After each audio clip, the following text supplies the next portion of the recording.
Everyone that I've talked to about this issue had never heard of it, and it is the greatest environmental crime in America. Well, the Capital Regional District has rejected a proposal to reconsider sewage treatment. Oak Bay Council is leading the charge for an independent environmental assessment to compare the benefits of treating sewage to leaving it untreated as it is now. This is where biosolids are being produced. Everywhere across America, everywhere that a toilet flushes, everywhere that sewage lines converge in a city, they have a biosolids problem and they have to get rid of it. Raw sewage, finding a way to make it a little more useful for local farms by creating fertilizer. But the question is this change safe and sanitary? When Tom Estabrook is gardening, he's not thinking about what's in the soil. I don't worry about that whatsoever. Remember, everything you flush down the toilet goes into these biosolids. If you wouldn't put it in your own garden, don't flush it down the toilet. Many of you may or may not know, but EPA regulates under our environmental statutes like the Clean Water Act, like the Clean Air Act. But there's no Clean Soil Act, which means that the government has said we can mass pollute the soil and call it legal and call it green and call it recycling. So we now have government legalized pollution, and it's been legalized by the EPA, which I would say, in my opinion, is a highly corrupt organization that needs to be radically reformed to actually protect the environment like they used to do back in the 1970s. The EPA and we as a country have inadvertently created really a devastating vector for bioterrorism of ourselves. Biosludge always contains one chemical we found. There's one chemical that's a marker for it. It's Benadryl, the over-the-counter drug.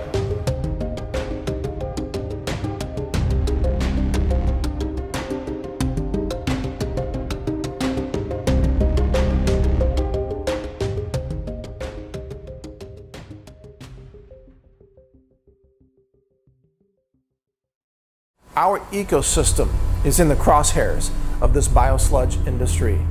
They're making money while poisoning the planet with toxins that persist in the environment.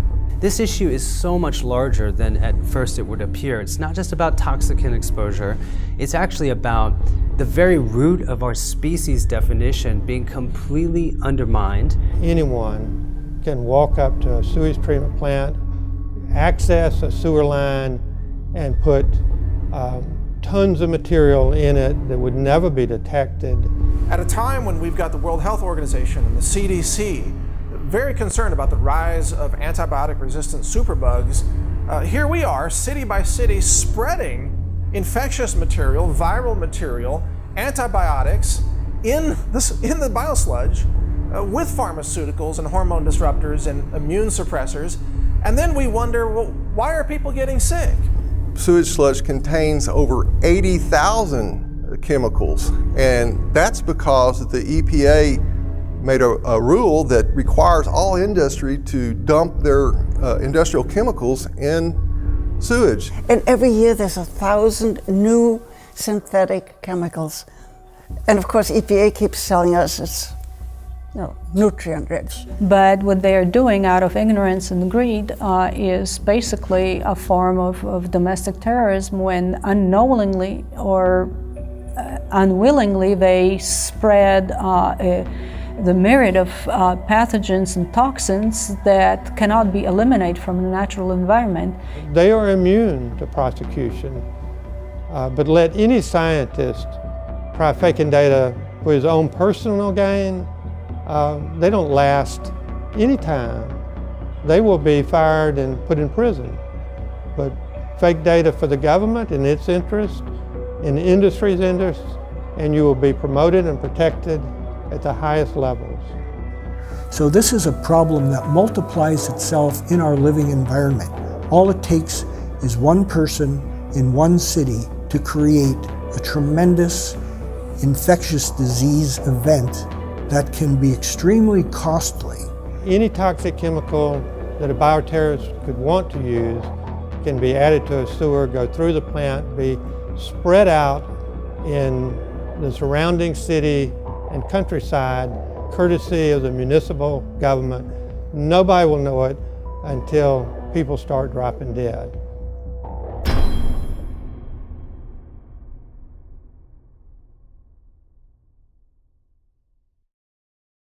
Rather than using the euphemistic term biosolids, in our work we prefer the term toxic sewage sludge. The sludge, the solids that come out of the back end of anybody's publicly owned treatment works or wastewater treatment plant is sludge. It is the solids. It is known as sludge under any federal definition. And because it is toxic material, we refer to it as toxic sewage sludge. Sewage sludge contains every single chemical that you can imagine, because every industry, every entity that's connected to a sewer can discharge their hazardous and acute hazardous waste, and treatment plants are not designed to remove these. So it is not a wild statement to say that the sewage sludge is likely the most pollutant waste mixture of the 21st century. Well, when humans consume all of the mostly processed foods, which are contaminated with a lot of man-made pesticide residue and insecticide residue. I mean, you look at the earth and it all starts really from the farms, and the plants are sprayed with all kinds of industrial chemicals and herbicides and pesticides, and it's really like a revolving system that goes around, because then you have rains and you have the water runoff that goes into the rivers and into the lakes and contaminates the water. So this whole system just circulates around, and then it goes to the human. Biosolids is a stream that's exiting a wastewater treatment plant. And probably the best way to describe it is a wastewater treatment plant takes inputs from the sewer system. And it's split into two separate streams. You have a liquid stream and you have a solid stream. The solid stream is known as wastewater effluent, or wastewater. You know, these companies try to recirculate this, and they try to recycle all this chemical sludge instead of figuring out ways to ecologically eliminate that and take that out of the ecosystem or out of the cycle for good. It just keeps revolving around into this same cycle and this same cycle over and over again. And then they make fertilizers out of it. They use it for soil preparations. They figure out ways that they can take this toxic sludge and then use it for their advantage, so they can turn it around, since they have to process it anyway and then make money off of it. Yeah, so people eat all this food and live this, toxic lifestyle, and then they go to the bathroom when they can, because most people are constipated anyway, and then they just flush the toilet and they think everything's gone. So it's like a flush and forget type of scenario. And they don't realize that it's right back on their dinner plate 3 weeks later.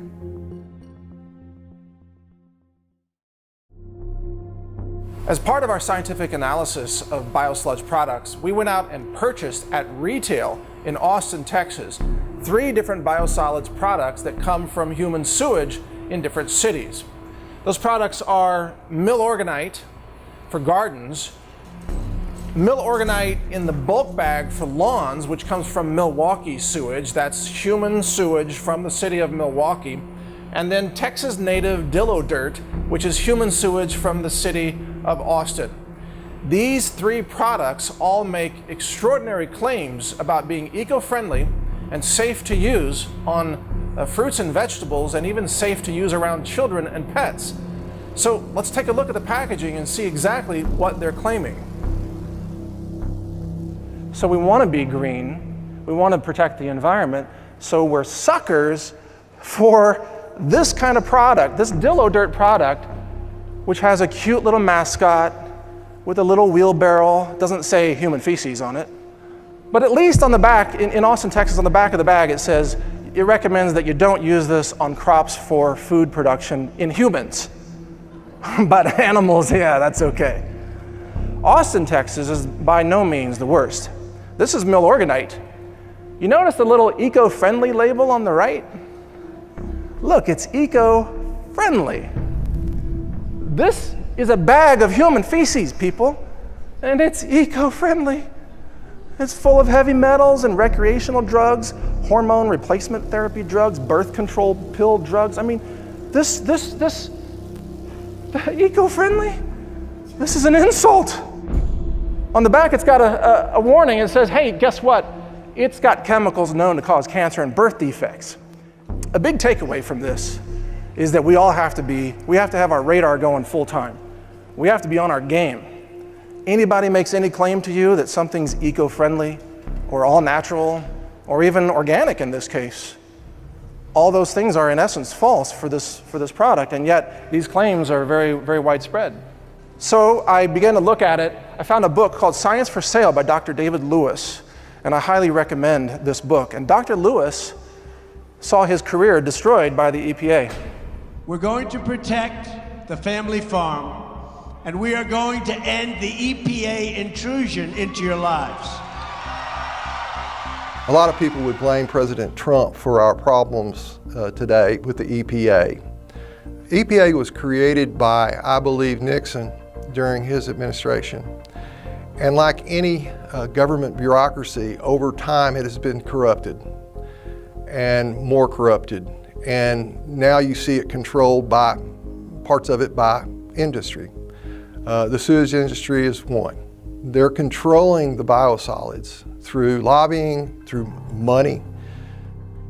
It will be hard to take that down. Increasingly, from what I've observed, the EPA is almost more like a cheerleader for the industries that really are, at this point, causing vast contamination of the biosphere.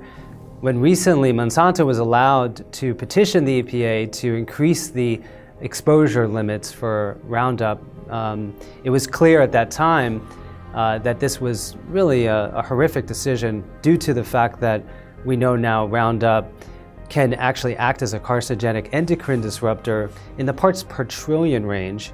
The EPA is not what it used to be. I believe it was at least created for all the right reasons. At least I'd like to believe that. That the reason for bringing EPA to life was to really protect the environment. But what EPA is doing right now, it's far from the environment and far from protection.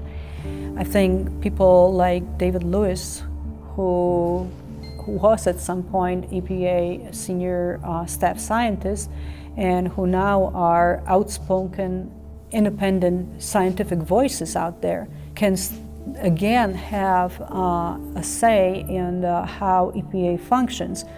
I worked at EPA for 32 years. Beginning in 1970, when EPA was created, EPA was a good agency, had good intentions, good scientists.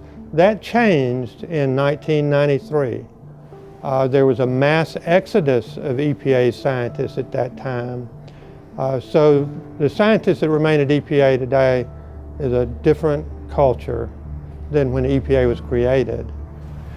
I am speaking out because science was everything to me, and science is all about the truth. My life was dedicated to it.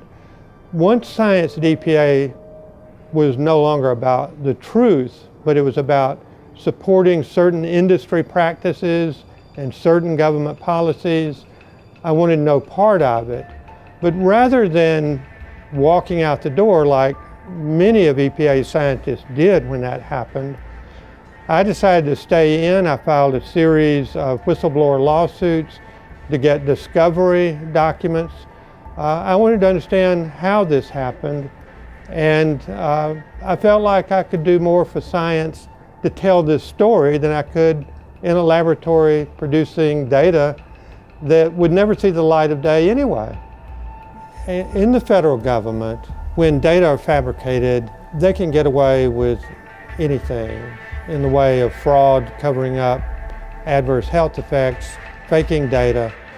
The individual at EPA who came up with EPA sludge policies, Henry Longest, in the mid-1970s, and was still protecting biosolids with fake data when I left EPA in 2003.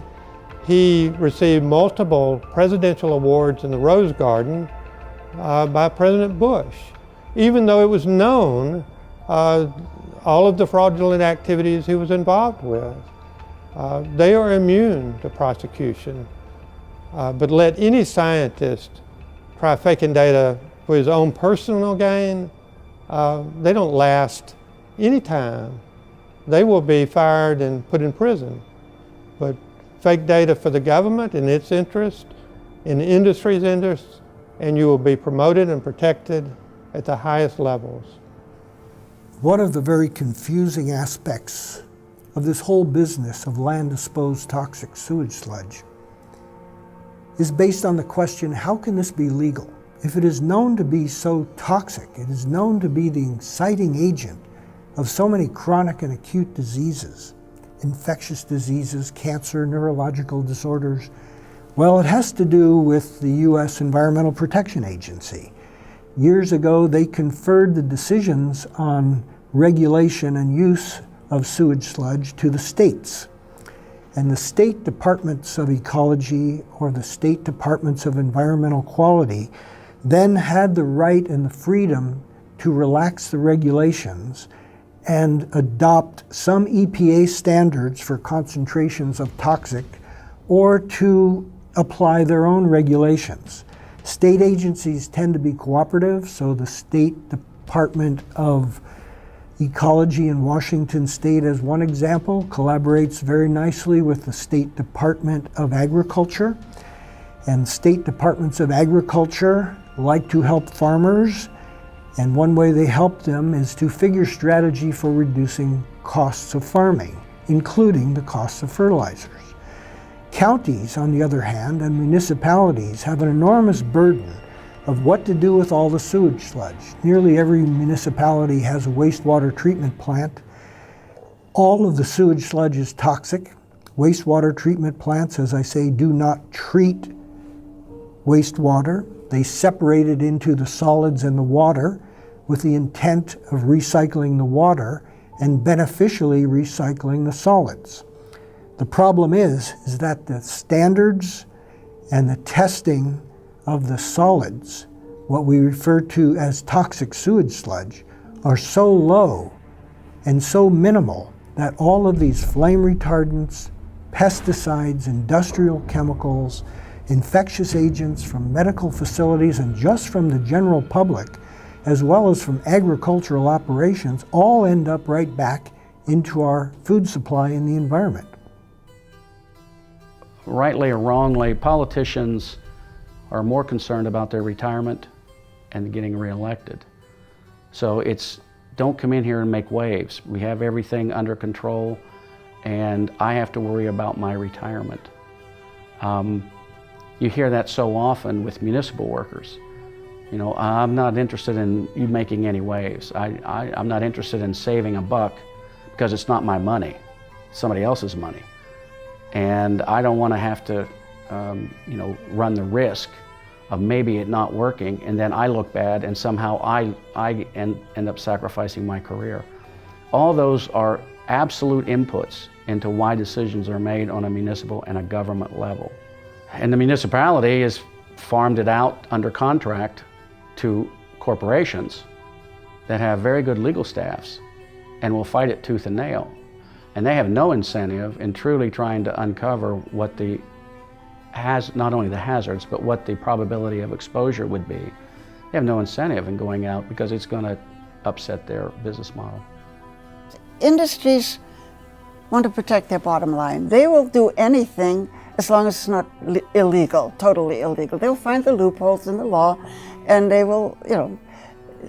So the reason why EPA is still pushing this is because the same people who wrote those rules, we call them the 503 rules, that are the sludge rules, these same people are still in power. They are still in charge, and they will not admit, no matter how many dead bodies, no matter how many dead cows, no matter how many people got sick, they will never admit that they made a mistake, or they will never even admit that they based their data on information that is no longer, is antiquated, outdated, and maybe now we have new damaging data, and maybe now it's time to really overhaul the rules completely, that they will not admit it. In this lab, we've got the instruments to detect unknown chemicals. And let me explain this. Behind me, you see a mass spec instrument. The big one's called a mass spec time of flight instrument. It's got a flight tube, an actual vertical tube in a vacuum. And molecules are projected and focused into an ion beam in that tube, and then the time of their flight, so to speak, or the time it takes for them to travel through that tube is measured to determine their mass to charge ratio. All right, we've done the mass spec analysis and we have the results here. What did we find? Well, I'd like to draw your attention to the screen right now. This is what's called the TIC result. This is the total ion chromatogram, or TIC for short. And here it is for the dillo dirt from Austin, Texas. And here it is from milorganite in Milwaukee. So right away we can see that these look different, and each peak is a different chemical. This is milorganite. Every color is a different potential chemical that was found in the analysis. In fact, every peak is a different potential chemical, and if we zoom in on this, we can actually see that there are thousands of different chemicals. The numbers you see are the area response as well as the retention time. The x-axis is time, the y-axis is counts for that specific chemical mass. And if you look at our list over here, we see that we have 3,504 potential chemicals in the milorganite sample. Right here is warfarin, blood thinner that can be deadly. One of the side effects is death. And that's just one chemical out of thousands. Here's atrazine, right here, atrazine-D5. Atrazine is a toxic herbicide that causes chemical castration and gender bender changes in both humans and amphibians. And here it is. We're seeing it identified as a likely candidate in this biosludge sample. You are being exposed to thousands of different chemicals, and yet they call it organic and they call it eco-friendly. That's milorganite. Even the name is misleading. So let's take a look at dillo dirt from Austin, Texas, and let's see how many chemicals we can find as potential candidates in that product. Is 1,969 candidate chemicals. So it's about half of the number of chemicals that were found in the milorganite product, roughly about 4,000. This is roughly about 2,000. And yet, many of them are the same. We have pesticides, herbicides, atrazine, fungicides, pharmaceuticals. We have recreational drugs and industrial chemicals, as well as chemical solvents, plasticizers, hormone disruptors. All of these things are found in dillo dirt. And this is in 1 microliter. 1 microliter, 1/1,000,000th of a liter of dillo dirt. And this is being done again by cities. And Austin says it's a progressive city. Austin claims to be all about halting climate change and eco-friendly technologies and clean solar energy. And yet they're selling this, thousands of chemicals, to their own residents. People are lining up to buy this stuff and put it on their gardens. They think they're home gardening with an organic fertilizer. Here's the truth that the city of Austin doesn't want you to see.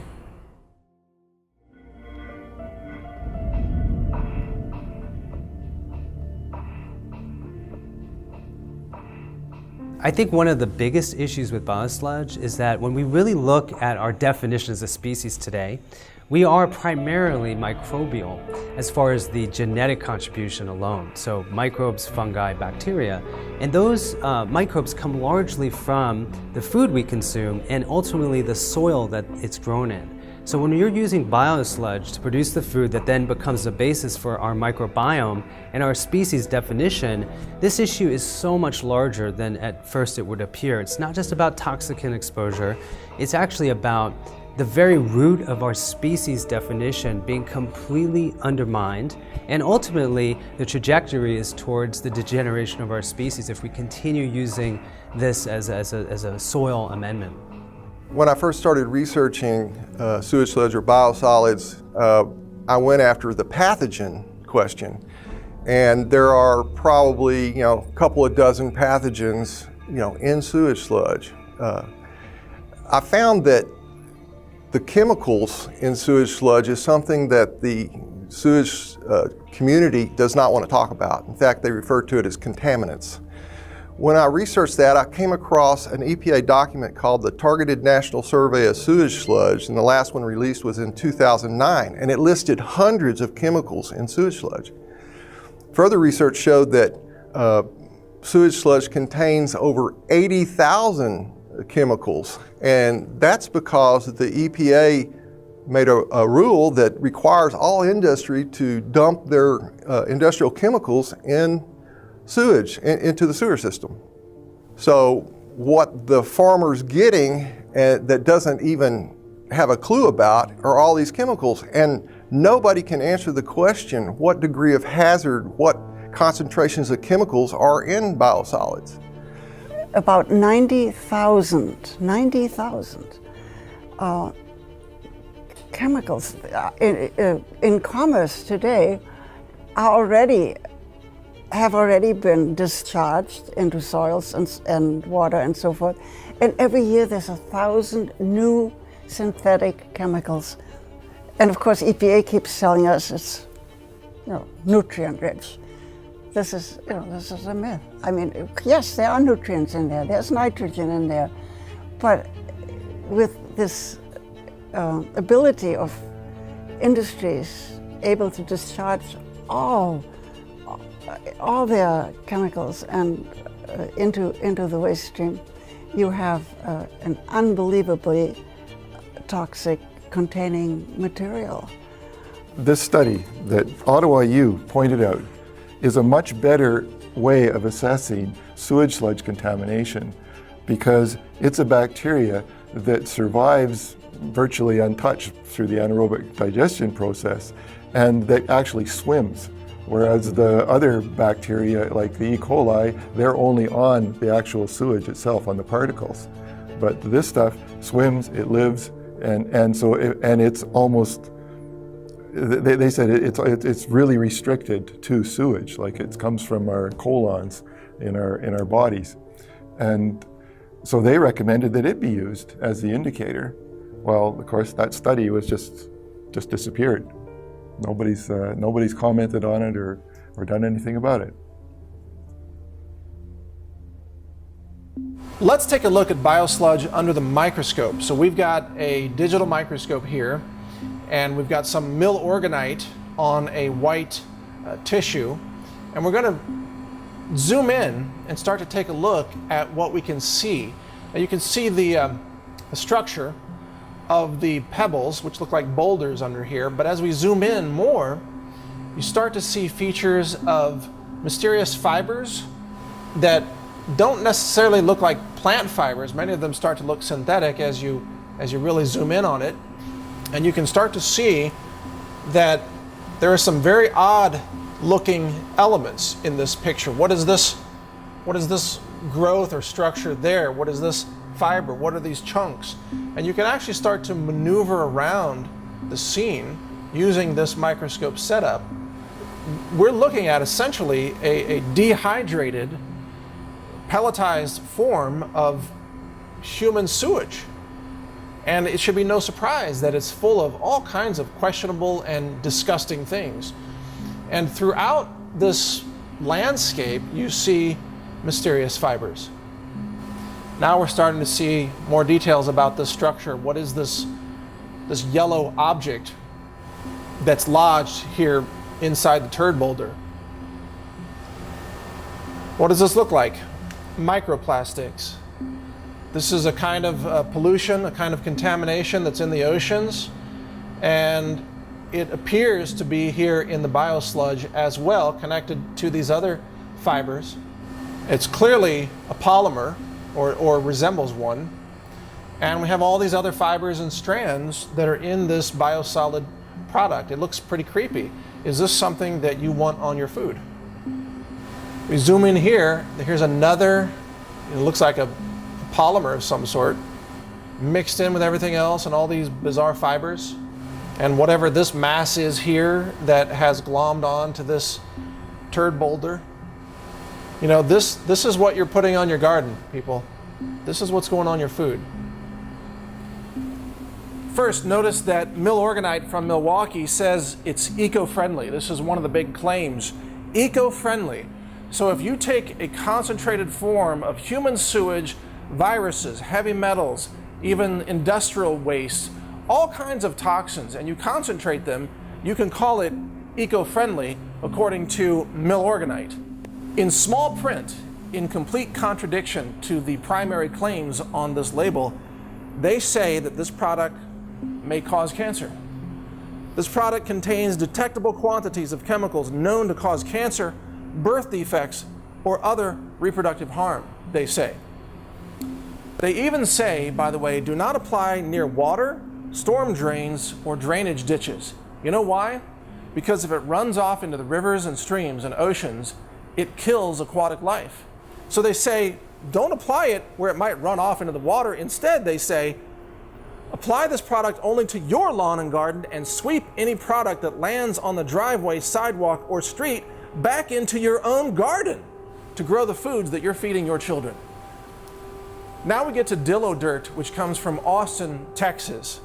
This is human sewage that people flush down the toilet in Austin. And you see an armadillo with happily carrying a wheelbarrow full of human sewage. They call it Dillo Dirt because they can't call it Austin sewage. Nobody would buy it. Now, in every case, these products claim to meet state standards and federal standards, which are, of course, a joke when it comes to real eco-sensitivity and human health.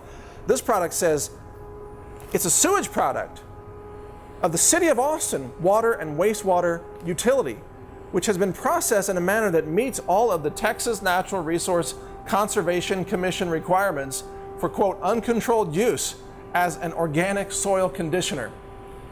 This isn't organic from the point of view of being clean or certified organic or producing organic food. If you put this on food, that food is not organic. That food is polluted, contaminated food. But they don't tell you that on the bag, do they? They just have a happy image and happy claims, and they say, no problem, use it almost everywhere.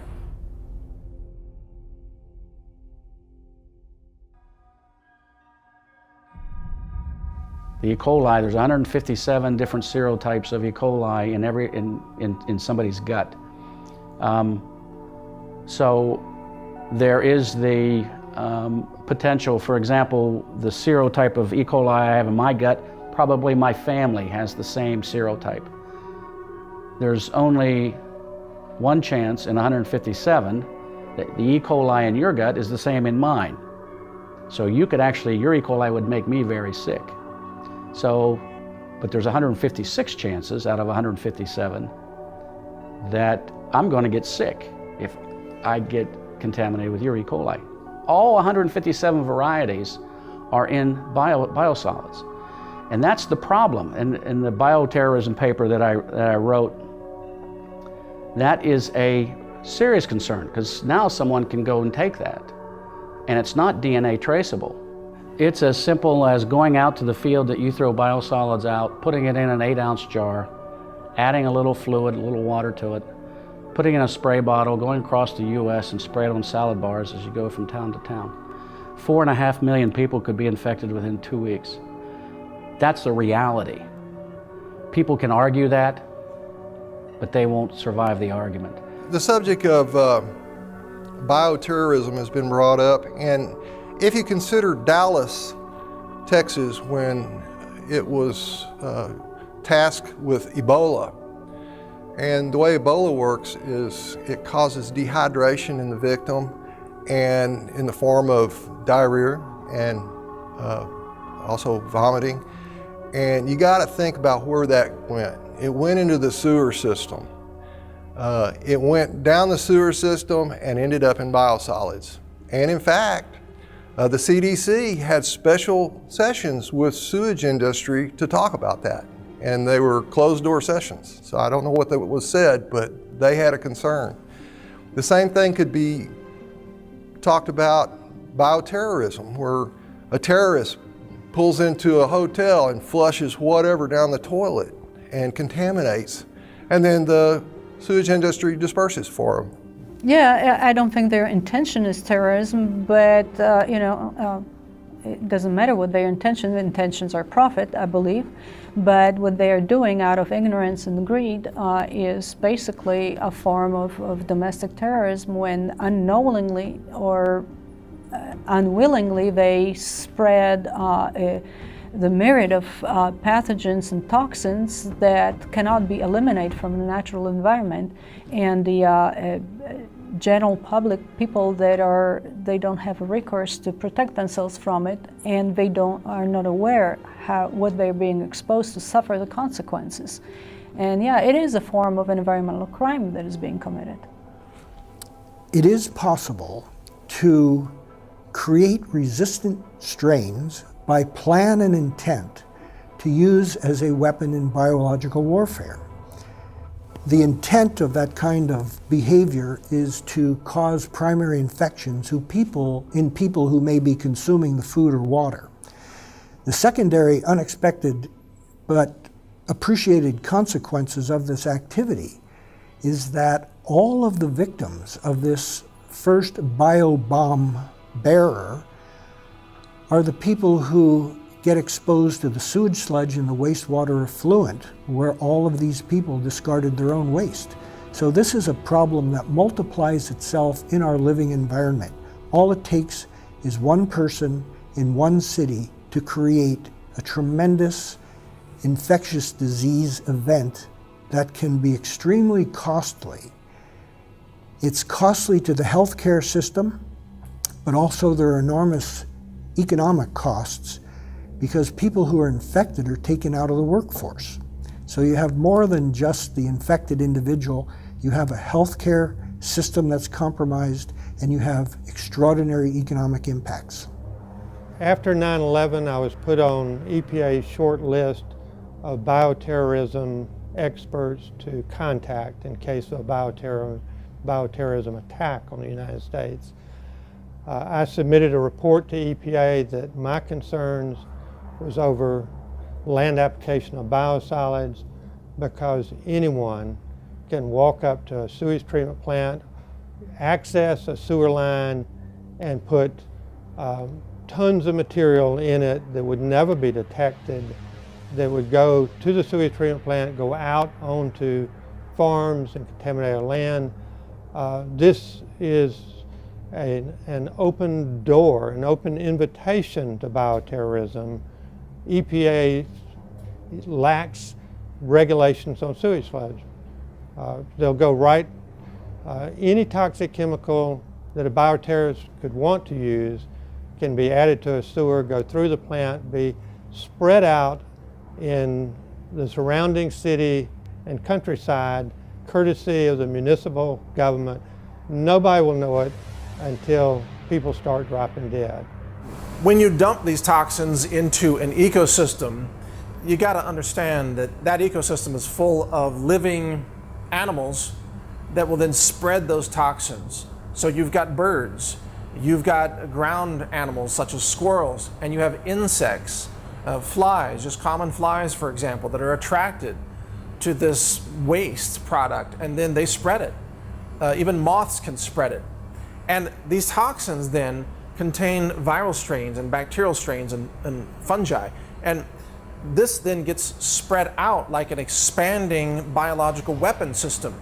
It's almost as if dumping biosludge in a forest or in any kind of natural area is a kind of ecological terrorism. If you were a terrorist organization and you wanted to harm the ecosystem and wipe out life in a forest, for example, you would try to find a substance like this that's full of thousands of potential poisonous toxic chemicals, and you would dump that and you would see life destroyed. Well, cities are doing that. They don't call themselves terrorists, but the outcome is still the same. It's ecological devastation. This is the extermination of life and the disruption of natural food webs and ecosystem interdependencies. And this is being done in the name of eco-friendly, sustainable, organic fertilizer. That's what's most astonishing about this.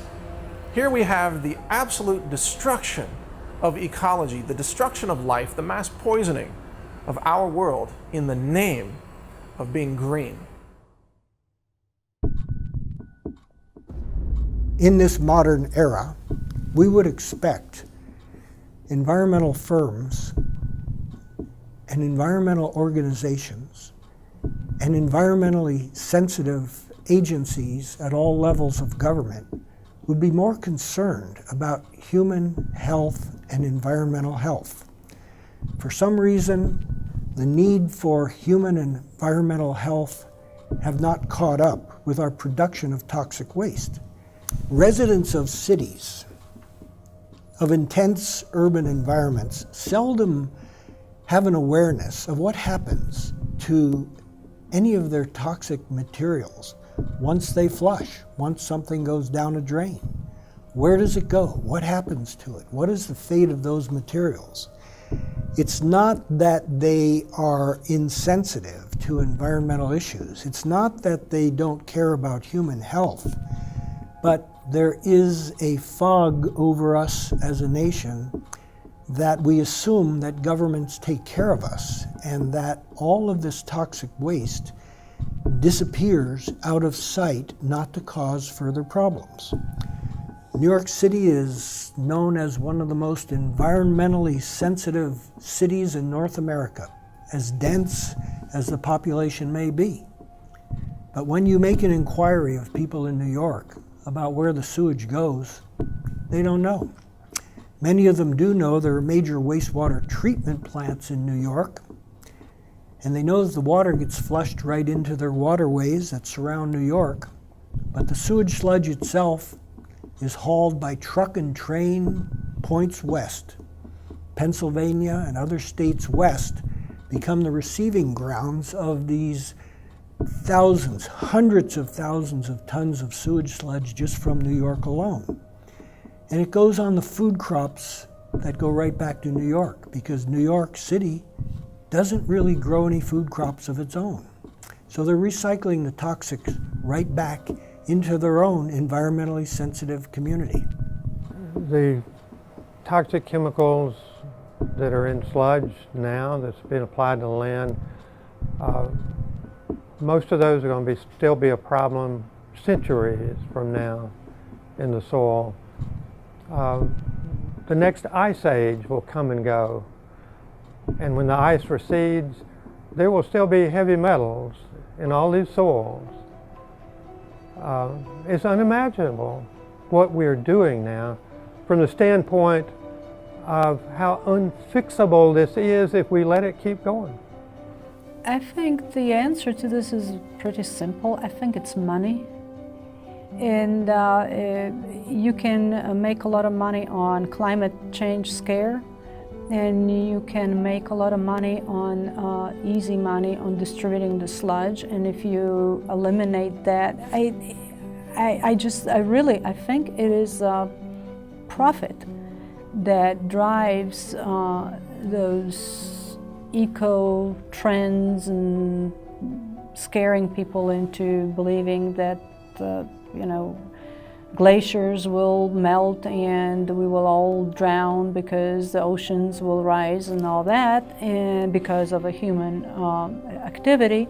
But there is a human activity that actually destroys our environment, and that is applying, for example, applying sludge on agricultural land. And that is not being reported, and that's maybe I'm simplifying, and I probably am simplifying the reason, but I think it's human nature. It's money, it's careers at stake, it's a status quo, maintaining the status quo. We are resistant to change. What I think, and what has happened around the country, is companies like Synagro, these sewage companies, they will contribute money to these organizations, and and they let them know, and then the organization feels like they owe them a favor. People are only green until they have to remove money from their wallet. Big companies are the same way. oh, let's talk about a good PR program here. We are definitely environmentalists. No, it's going to cost you $200 million for you to fix your wetlands problem. Well, we're not that green. I'm not going to spend that. I mean, everybody's green until it impacts them. That's the problem. They have no vision. They're only looking at it from a PR point of view as how does it generate more revenue for me? How does it generate more benefits for me? So making a shit brick and forcing people to buy it doesn't do anything for them. This is an attack on not just science, it's an attack on humanity. It's an attack on the integrity of the food supply. It's an attack on the sustainability of life on our planet. Our ecosystem is in the crosshairs of this biosludge industry. They're making money while poisoning the planet with toxins that persist in the environment and in combination may have unknown consequences for ecological health and human health. This could be affecting fertility for generations yet to come.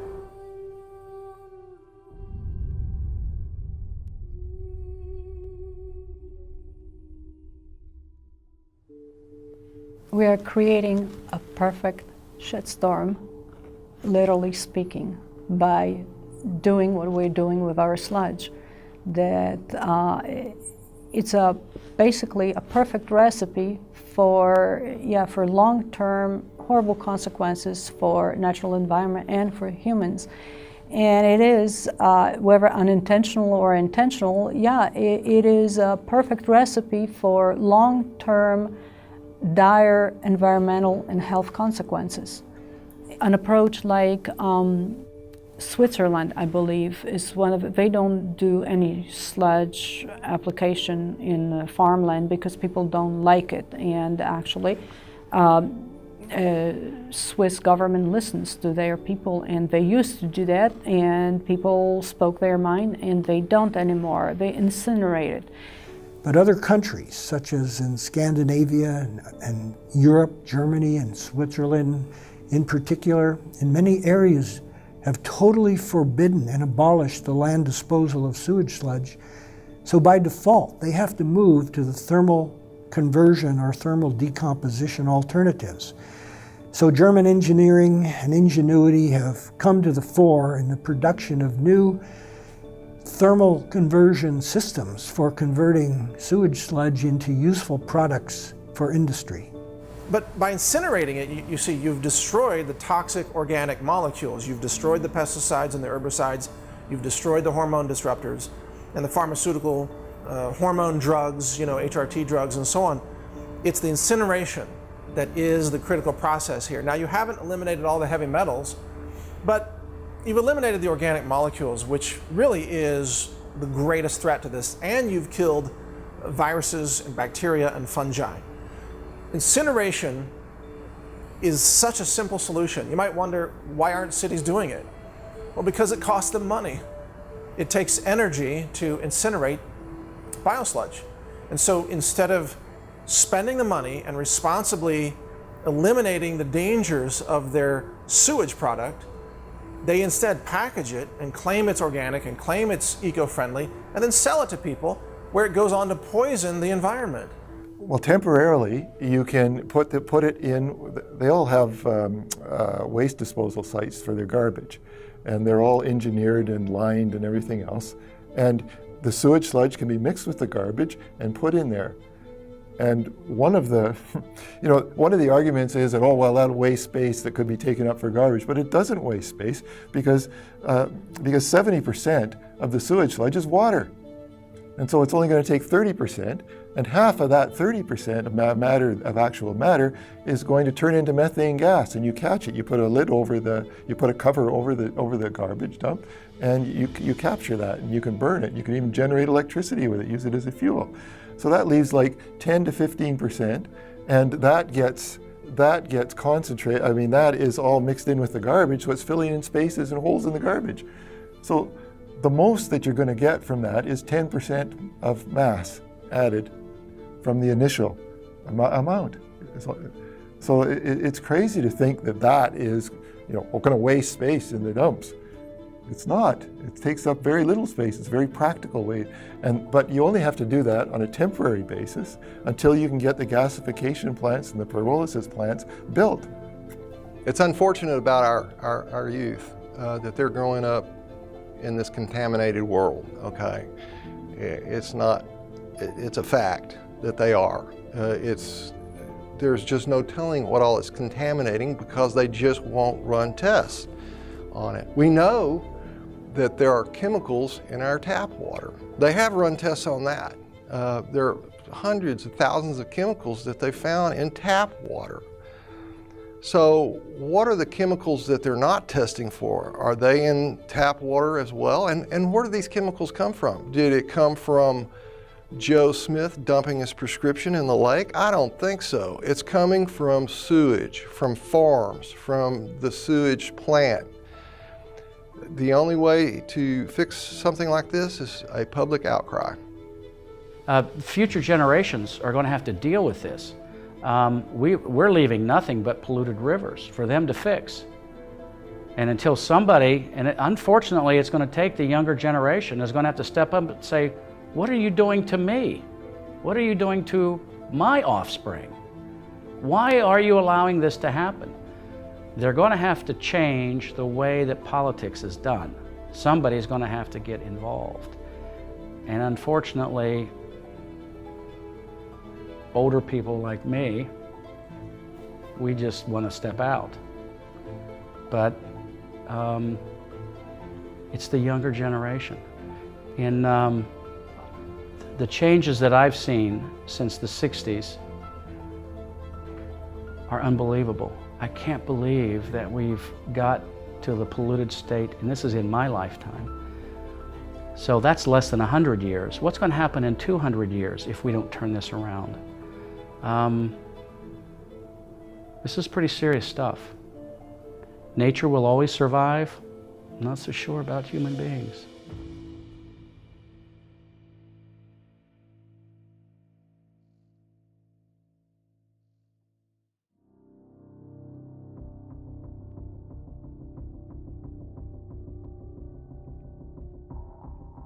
This is Mike Adams, the creator of the Biosludged film, founder of CWC Labs, publisher of naturalnews.com, and creator of the YouTube alternative video community known as Brighteon.com.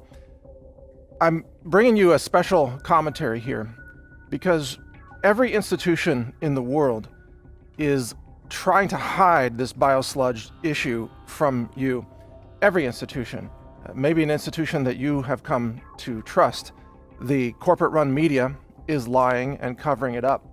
The institution of science has been hijacked by industry. So science, even though I practice science, I follow science, I espouse the benefits of science, but the science institution is trying to censor independent scientists like myself or Dr. David Lewis, who are sounding the alarm on this issue. So you can't even trust the science journals. Government has abandoned the people on this issue. The EPA is really now the Environmental Pollution Agency.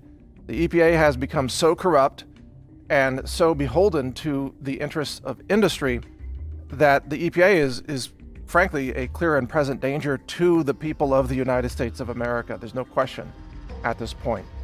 So government won't solve this, media won't solve this, the universities are not teaching the truth about this. They're fixated on carbon dioxide, which they claim is the #1 pollutant of concern. You know, they say it's global warming and climate change. So it's sleight of hand. They want you to look at carbon dioxide, even though CO2 is the #1 life-giving molecule for plants on our planet. CO2 is the regreening molecule. CO2 regrows forests. CO2 increases the efficiency of food crop production. CO2 is Mother Nature's molecule of life. And yet, perhaps even you have been so indoctrinated by the daily dose of misinformation from universities and the science establishment and the media establishment that you might even believe that CO2 is a pollutant and that biosludge isn't. They've flipped everything upside down. CO2 is good for plants and good for forests and good for food production. Biosludge is toxic to humanity and toxic to the ecosystem. And environmentalists, sadly, have abandoned, for the most part, the real threats to our environment. What are the real threats? Well, the mass pollution of the soils, biosludge. You've got genetic pollution from GMOs, and you've got glyphosate, an herbicide that now saturates the food supply with cancer-causing poison. Where are the environmentalists? They're focused on climate change and CO2. They're not focused on the real issues that are polluting and contaminating our world right now, causing infertility and cancer. And even now we have this polio-like illness, this mystery disease that's affecting children all across America. There's a massive CDC cover-up. They don't want to talk about what's causing that. And the experts haven't figured it out yet. It's probably related to chemical exposure through biosludge, pesticides, toxic medicines. The institutions in power don't want to tell you the truth about what's actually poisoning humanity. They want you to give them more power through elections, for example, and yet both political parties are abandoning humanity when it comes to this issue of biosludge, biotoxins. Think about it. Where are the Democrats on this issue? Nowhere to be found. Where are the Republicans? Busy with other stuff. There is no political process by which this can be solved because industry has so corrupted government that government has become the problem. Government cannot give you the solution to this mass chemical contamination and environmental destruction and human health destruction that's taking place because of biosludge. It's even worse than you might suppose. These institutions are run by people who are all part of really a worldwide effort to try to depopulate the planet. It's openly talked about now in many circles. They believe, these scientists and these high-level globalist bureaucrats, they believe that there are too many humans living on the planet. And they literally want to eliminate 6 billion people, maybe more, depending on who you're talking to. And because they think that the sustainability of the Earth can only be achieved through drastic reductions of population. And there are documentaries out there that are worth watching on this, the population bomb, population explosion. You can go back to the work of course, Ehrlich back in the 1970s, who warned about this. But ask yourself, you are part of that population that's living today. How do you suppose the powers that be might eliminate 6 billion people from the planet? To accomplish that, they either have to achieve mass infertility or mass death. Those are the only two options. And when you look at this practice of the mass poisoning of our soils and our food supply and our environment, you can't help but ask, is this deliberate? Is this a mechanism by which the human population is being exposed to an incredible array of toxins, not just chemical, but biological? Think about it. Every biological weapon system, let's say, that is dropped into the sewer system is then automatically spread by cities to the countryside, all across America. You saw the documentary that the biosludge waste from New York City and New Jersey and other places on the East Coast gets spread all across America. This is the mass chemical poisoning of the American people, and it is deliberate, and there is a cover-up. And every institution that's in power today is working against humanity. And this is a realization that very few people have come to. The government will not save you. Voting Democrat or Republican will not save you. Asking science to solve this problem will not save you, because science is sweeping this under the rug. Going to the medical institutions will not save you. They profit from disease. They profit from cancer and Alzheimer's. They have no incentive to eliminate this chemical exposure. The agriculture giants, they have no interest in solving this problem because it's their poisons that are in the food supply. They are part of the problem. Bayer, Monsanto, you name it. There is no institution. The media won't tell you the truth about this. The environmentalists are too focused on climate change. Even the tech giants, they censor all this information. Facebook, Google, YouTube, and Twitter. They've been censoring my work for years. YouTube completely shut off my video channel earlier this year so that you could not see the videos that I'm producing. Videos that warn humanity about what's coming, about what's happening. YouTube is evil. Google is intensely evil. Facebook is evil. And they will censor anybody who talks about the true story of what's happening with Biosludged today.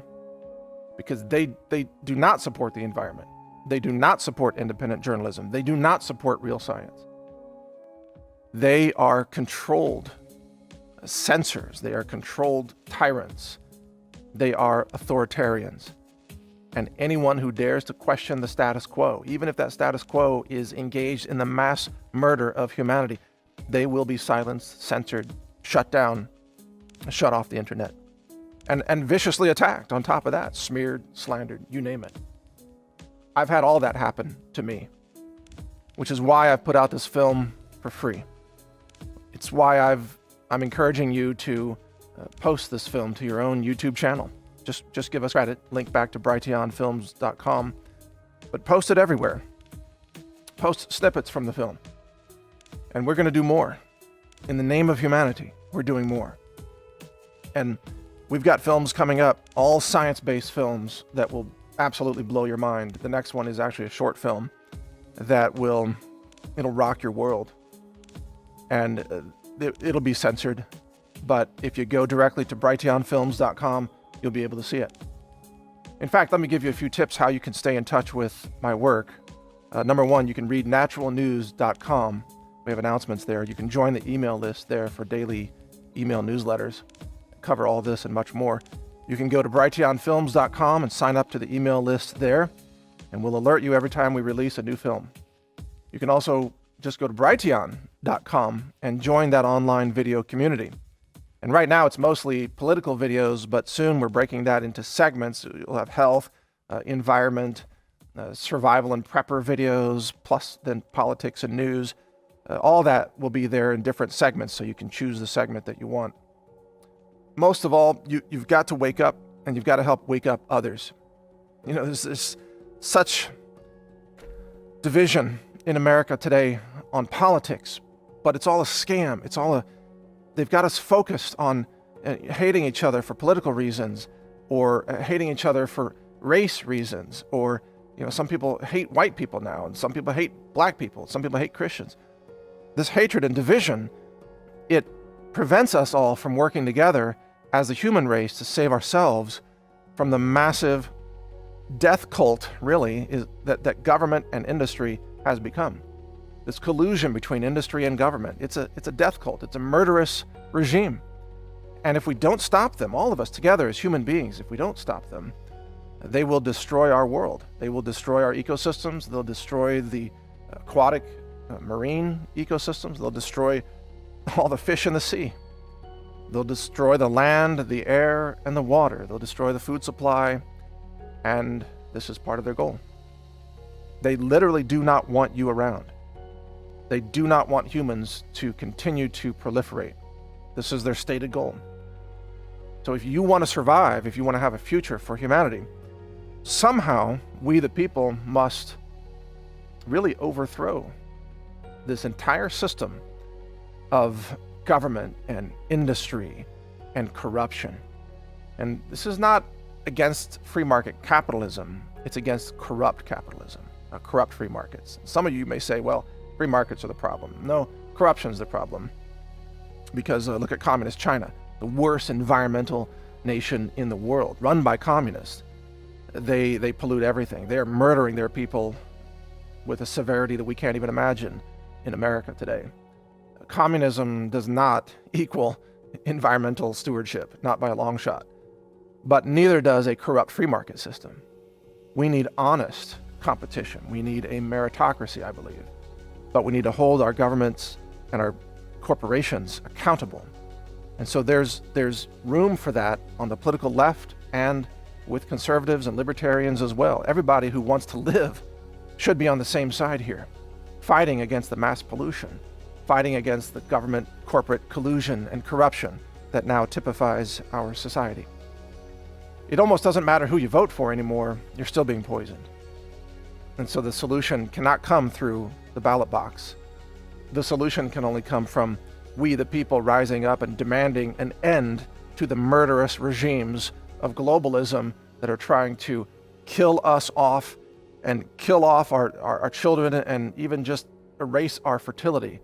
They want the human race to practically come to an end for whatever evil, nefarious reasons they have. They are the enemies of humanity. And they will not stop until they poison every single one of us. Actually, they've already done that. Every time you eat food that's grown in Biosludged, you are poisoned.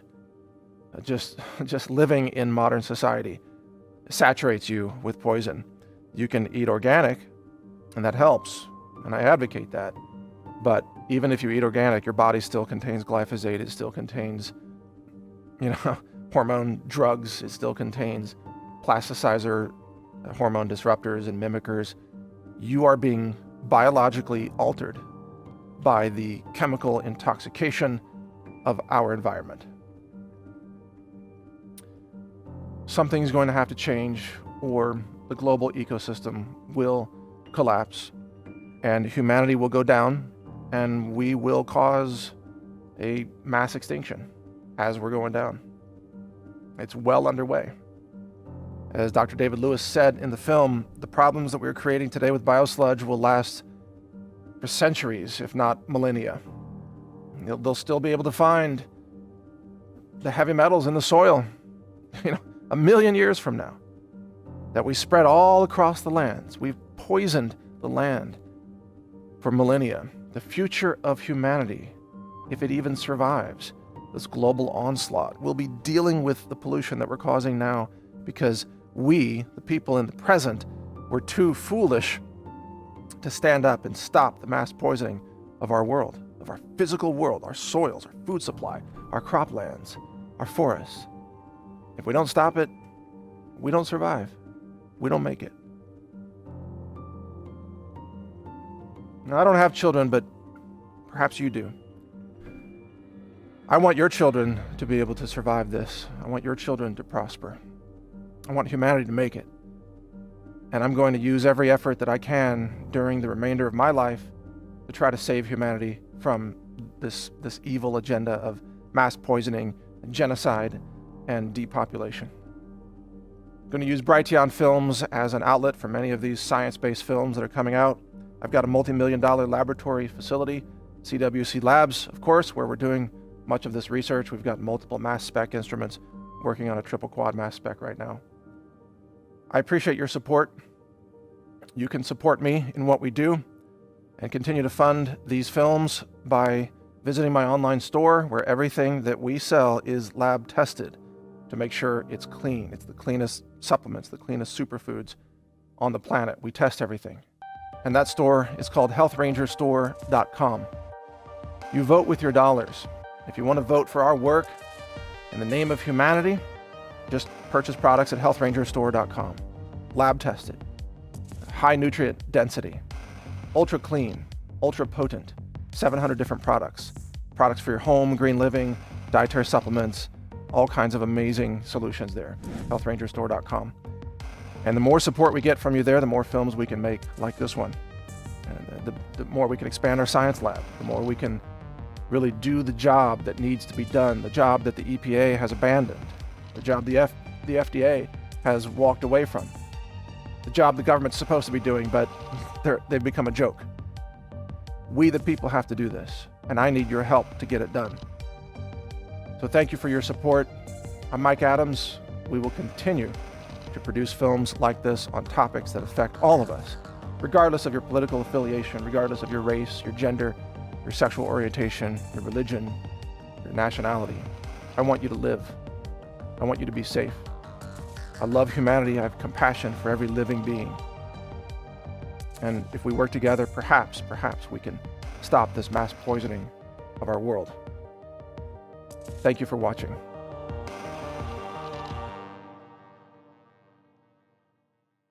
Explore more educational films at brighteonfilms.com.